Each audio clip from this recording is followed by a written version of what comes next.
You know what I couldn't help but think about as I'm pressing the record button on this podcast is how boring this subject is.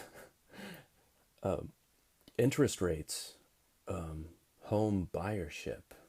It's right up there with like land tax withholding and millage. This is about home buying and interest rates and the real estate boom.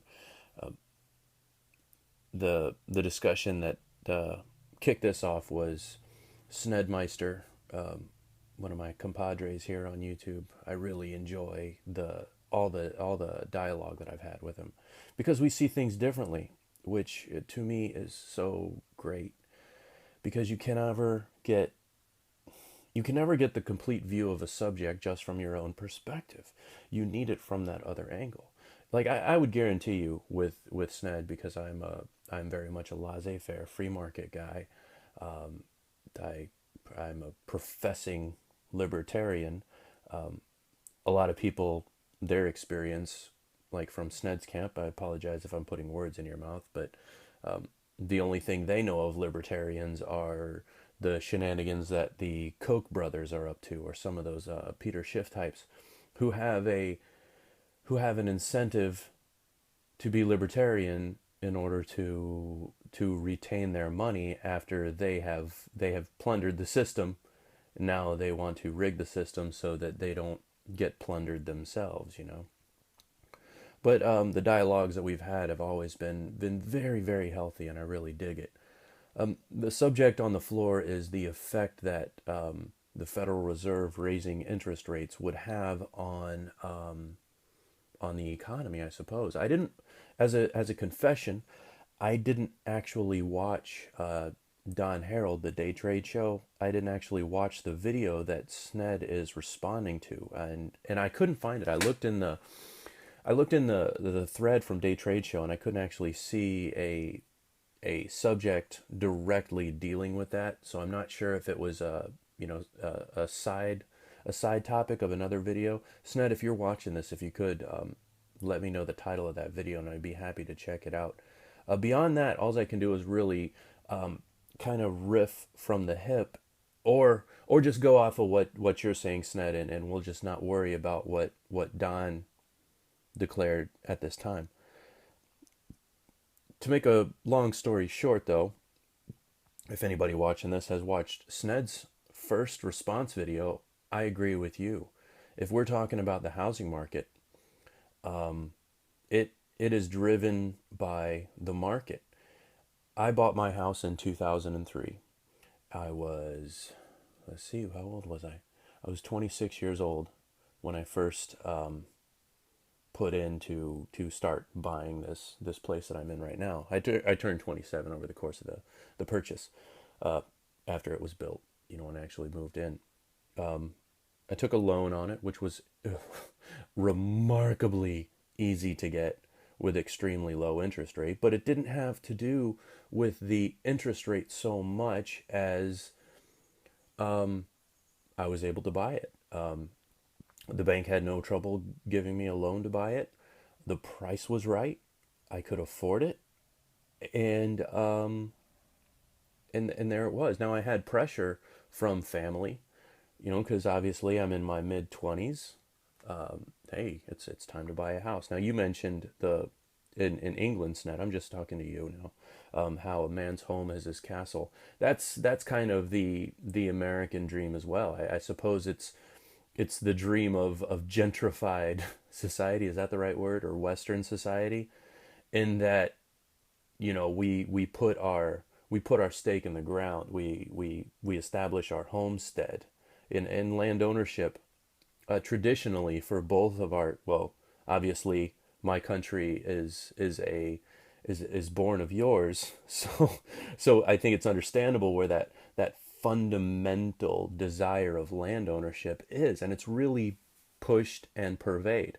Now I don't know what happens in England. It may happen the same way, where we have eminent domain, to where if you don't hand your property over just right, it ends up going back to the state to get sort of recycled in the value of the land, which I would imagine In your country, maybe it goes back to the Lord or the original commons or to the king. I'm not sure. That's kind of cool though. When I think, I mean, it's not cool for the family, but I think it's cool that it's in a romantic way. That sounds ridiculous for me.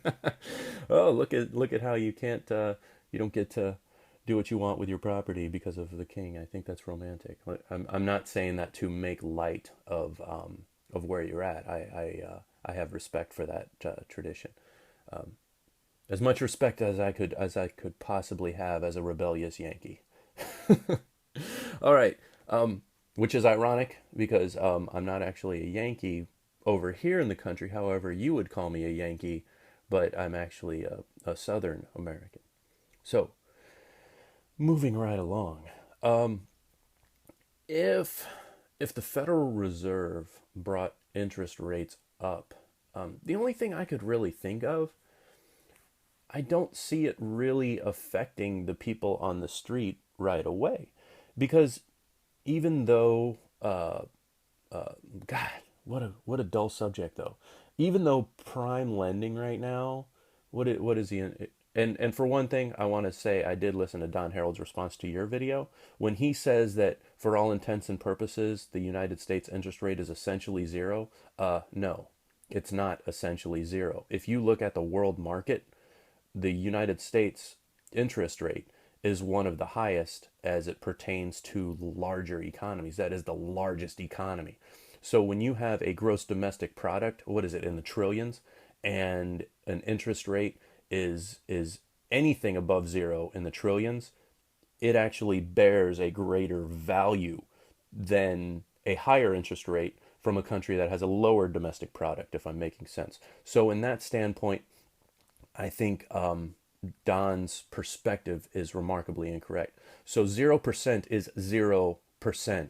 Okay, just so we can get that perfectly clear. 0.125% is not 0%.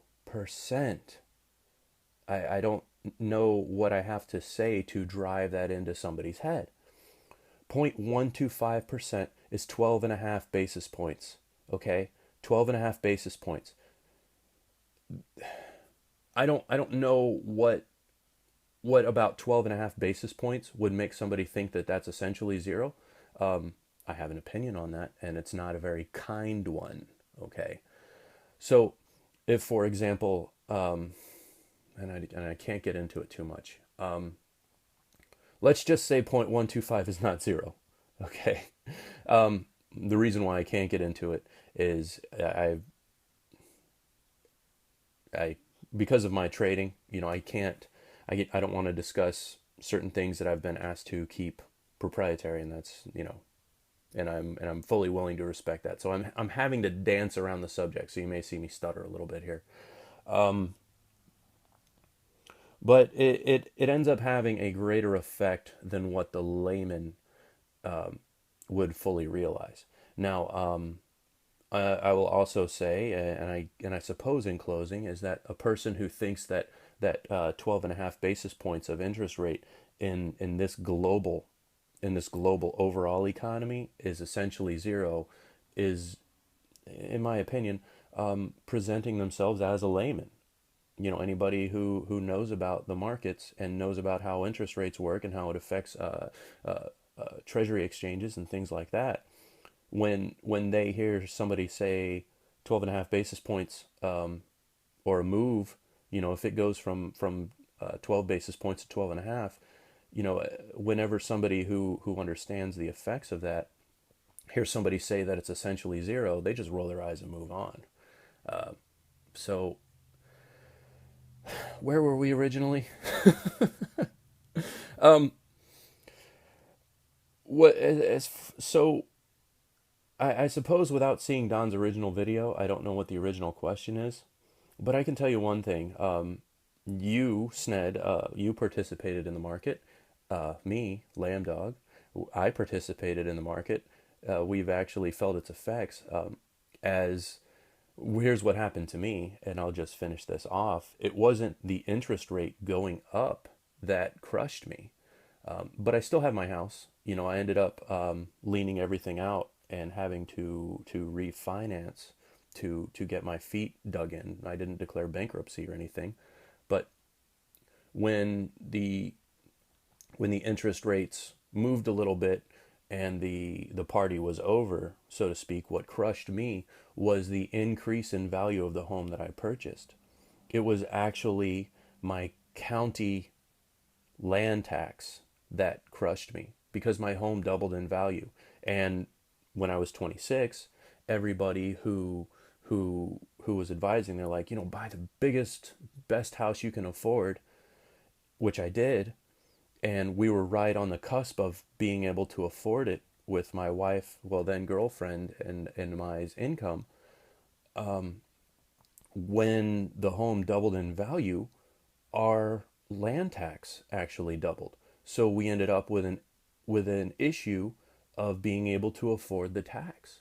My land tax ended up being like more than 50% of my mortgage payment, and it was sudden. It was sudden when it came through.